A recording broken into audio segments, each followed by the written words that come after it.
A common way to process these, as soon as they look more fully grown and it looks like they're like kind of, the bud is starting to smooth out and they look like they're getting ready to bloom, that's when you have to hurry up and pick them, because once they bloom, you can't eat them. They don't taste good. And you really only have like a 1.5 to 2 week window. And every single day I'll go out and I'll pick 1 5-gallon bucket and I'll for 10 5-gallon buckets. And that's my food for the year. So I actually pick this to eat it. Like, I don't just pick it just to pick it. You know, I pick it because I want to eat it. And the process, you know, you use tongs and buckets, take them off.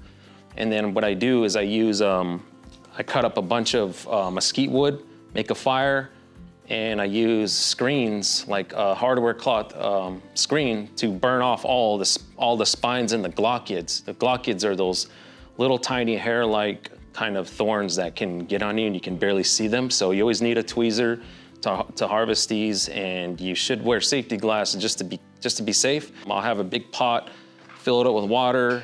I'll boil them for like 20, 25 minutes.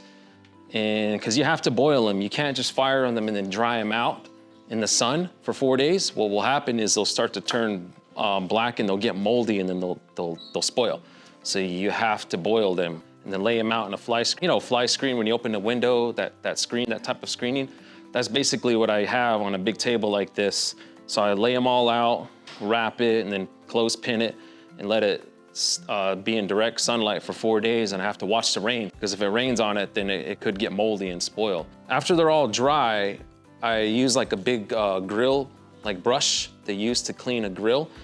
I'll get it and then I'll kind of clean them one last time to get off any little spines and glochids like so. But other than that, you got to use tweezers to kind of clean them off.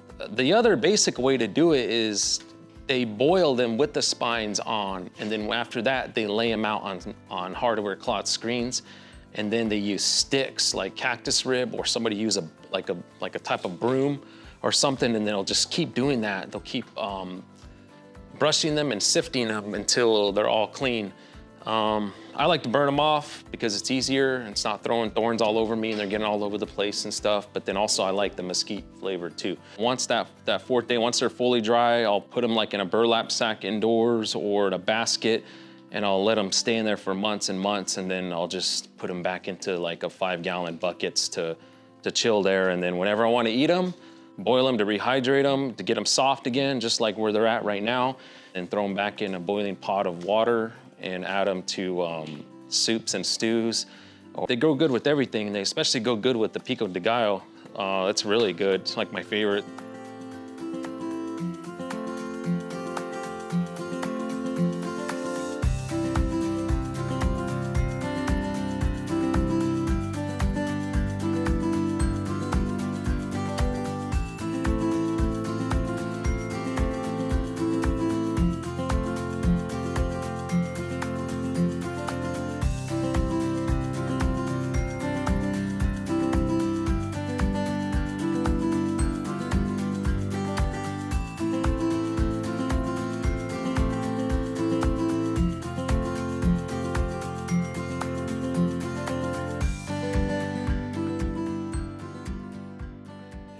This year was my 10th year harvesting these.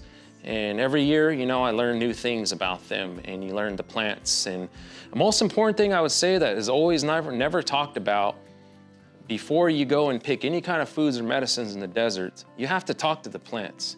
You have to leave an offering. You have to leave a prayer. A lot of people don't know that. You don't just go and pick things. Our people actually had songs, like harvesting songs, specific for picking these, specific for, you know, picking sorrel fruit, baidach, or ipai, prickly pear fruit. There was certain songs and stuff designated for those particular plants. And that was a way to give respect back to the plant for taking care of us. So that's really important. People have to learn to do that. Tobacco offering, prayer, talk to the plants, tell them what you're doing with it, why you're doing it, and things will turn out smooth.